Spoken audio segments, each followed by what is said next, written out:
General আজিজের অপকর্মের অংশীদার সরকার দলীয় লোকজন বলে মন্তব্য করেছেন বিএনপির ভাইস চেয়ারম্যান শামসুজ্জামান দুদু।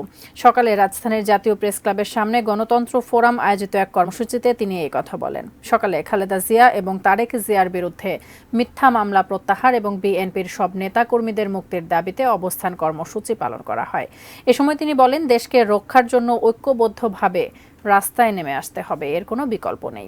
কর্মসূচিতে গণতন্ত্র রক্ষায় সরকারকে পদত্যাগ করে নির্দলীয় সরকারের অধীনে নির্বাচন দেওয়ারও আহ্বান জানান বিএনপির এই ভাইস চেয়ারম্যান।